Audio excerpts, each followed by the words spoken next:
గత నెల రోజులుగా కొత్త ప్రభుత్వం ఏదైతే వచ్చిందో మరి అధికారం కోసమేమో అడ్డగోలుగా హామీలు ఇచ్చినారు. నోటికొచ్చిన హామీలు 420 హామీలు, ఒకటి రెండు కాదు, 420 420 హామీలు, బ్రహ్మాండమైన హామీలు, ఒకటి రెండు కాదు ఇచ్చి ఆల్రెడీ ఎత్తగొట్టే పని మొదలు పెట్టినారు. మీరు చూస్తూ ఉన్నారు. ఎన్నికల వాగ్దానాలను నీటిలో కలపడానికి శ్వేతపత్రాల పేట డైవర్షన్ డ్రామాలు, ల్యాండ్ క్రూజర్లు అని చెప్పి ఒక కథలు పుట్టించి అదేదో కేసీఆర్ గారు సొంతానికి కొనుక్కొని దాచిపెట్టినట్టు ప్రభుత్వానికి, ఇక్కడ ఉండే పనిచేసే మంత్రులకి, ఇక్కడ ఉండే వారి భద్రత కోసం తెచ్చి విజయవాడలో వాటికి బుల్లెట్ ప్రూఫ్ అద్దాలు దొడికిచ్చే దానికి పంపితే అదేదో విజయవాడలో దాచిపెట్టిండు అని మాట సిల్లిగా మాట్లాడడం. ఇంత దిగజారుడు రాజకీయాలు ఏవైతున్నాయో ఇవన్నీ ప్రజలు గమనిస్తూ ఉన్నారు.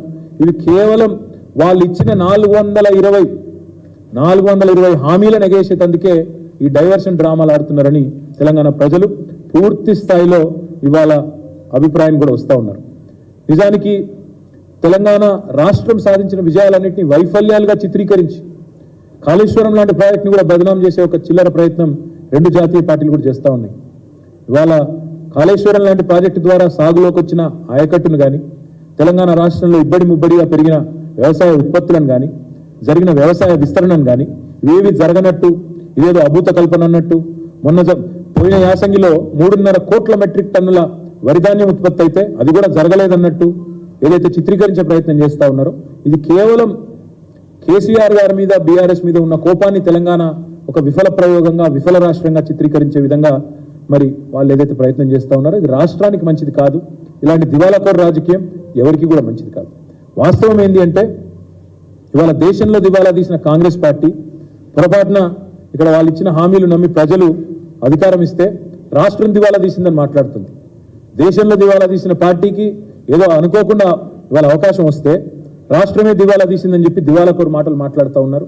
ఇది మంచిది కాదు. అందుకే తెలంగాణ ప్రజల్ని కోరేది బీఆర్ఎస్ దళం ఉంటేనే, బీఆర్ఎస్ గలం ఉంటేనే తెలంగాణ ప్రయోజనాలు ఢిల్లీలో పరిరక్షించబడతాయి. కాంగ్రెస్ వాళ్ళకి అప్పచెప్తే అక్కడ ఉండే 50-60 మంది ఎంపీల్లో వీళ్ళు కూడా ఒకరో ఇద్దరు పోయి ఆడ కూర్చుంటారు. రాహుల్ గాంధీ సిట్ అంటే సిట్టు, స్టాండ్ అంటే స్టాండ్, వీళ్ళ వల్ల అయ్యేదేమి కాదు. ఏమీ చేయడం చేతగాక ఎదుటివాడి మీద తప్పుని నెట్టి తప్పించుకుందామనే ఒక చిల్లర ఎత్తు కూడా తప్ప ఇంకోటి ఏమీ కాదు ఈ కాంగ్రెస్ చేస్తున్న ప్రయత్నాలు. అబద్ధాలు, అసత్యాలు, అర్ధసత్యాలు అన్నిటినీ పోగేసి అప్పులని, తప్పులని, ఆర్థిక స్థితి బాగలేదని, కరెంటు మీద, కాళేశ్వరం మీద పిచ్చి ప్రేలాపనలు వెళ్తా ఉన్నారు. ఏవైతే వెళ్తా ఉన్నారు ఇవన్నీ ప్రజల దృష్టికి కూడా వచ్చినాయి. ప్రజలు ఇవాళ మా కార్యకర్తలు చెప్తా ఉన్నారు, మా నాయకులు చెప్తా ఉన్నారు, సార్ చర్చ జరుగుతోంది, క్షేత్రంలో చర్చ జరుగుతోంది, 500 బోనస్ ఏమైంది అనే చర్చ ప్రారంభమైంది. కేసీఆర్ ఉన్నప్పుడు రైతు బంధు బ్రహ్మాండంగా పడుతుండే, వారం రోజుల లోపలనే పడుతుండే, ఇవాళ అతి లేదు గతి లేదు, ఇంతవరకు రైతు బంధు ఏమవుతుందో అడ్రస్ లేదు అనే మాట మాట్లాడుతూ ఉన్నారని చెప్పి మా కార్యకర్తలు, మా నాయకులే చెప్తా ఉన్నారు. కేసీఆర్ ఉన్నప్పుడు ప్రతిరోజు విడుదల చేస్తుండే, ఎంత పడ్డది ఈరోజు రైతు బంధు, ఎన్ని వందల ఎకరాలకు పడ్డది, ఇవాళ ఎన్ని లక్షల మంది రైతులకు పోయింది రైతు బంధు అని చెప్పి వారం రోజుల్లో కంప్లీట్ చేస్తుండే. వీళ్ళు వచ్చిన తర్వాత ఆ ముఖ్యమంత్రి గారు మాట్లాడే మాటలు వింటుంటే ప్రజలు నవ్వుకుంటున్నారు అనే మాట కూడా మా నాయకులు, కార్యకర్తలు చెప్తా ఉన్నారు. ఆయన ఎంత హాస్యాస్పదంగా మొన్న చెప్పినారో ఒక మా నాయకుడు వివరించి చెప్తా ఉండే. డిసెంబర్లో స్టార్ట్ అయ్యి మార్చి దాకా వేస్తుండే రైతు బంధు పోయిన ప్రభుత్వం అని రేవంత్ రెడ్డి చెప్తుంటే రైతులు నవ్వుకుంటున్నారు. ఎందుకంటే 12 సార్లు, ఒకసారి కాదు 2 సార్లు కాదు, 12 సార్లు వారం రోజుల్లోనే 7,000 కోట్లు జమ చేసిన నాయకుడు కేసీఆర్ గారు రైతుల ఖాతాల్లో.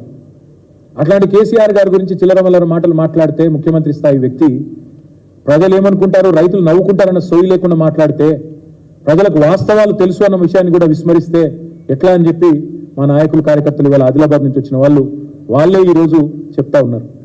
సొంత రాష్ట్ర పరపతిని తగ్గించే విధంగా, ఇవాళ పలుకుబడిని పల్చన చేసే విధంగా వితండవాదాలు, వింత వాదనలు, పనికిమాలిన అంశాలు తెర మీదకి తీసుకొచ్చి అదేదో జరిగిపోయింది, తప్పు జరిగినట్టు ల్యాండ్ క్రూజర్లని పనికిమాలిన మాటలు మాట్లాడి ఇవాళ చేయాల్సినవి చేయకుండా తెలంగాణ బ్రాండ్ ఇమేజ్ ని దెబ్బతీసే ప్రయత్నం ఏదైతే కాంగ్రెస్ చేస్తున్నదో దాన్ని బట్టి అర్థం చేసుకోవచ్చు వాళ్ళ రాజకీయ ఆలోచన ఎంత వికృతమైందో.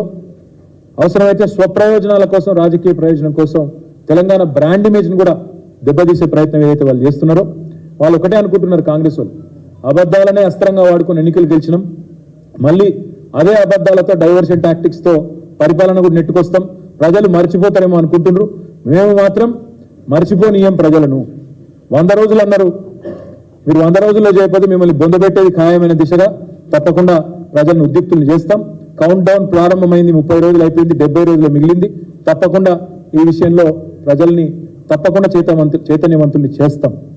ఒక అబద్ధాన్ని 100 సార్లు చెప్పి నిజమని తిమ్మిని బమ్మిని చేసే ప్రయత్నం ఏదైతే చేసి మరి ఫేక్ ప్రాపగండాతో సఫలమైనరో ఎలక్షన్లలో, దాని పరిపాలనలో కూడా ప్రయోగించే ప్రయత్నం చేస్తూ ఉన్నారు. తప్పకుండా దాన్ని తిప్పికొడతాం.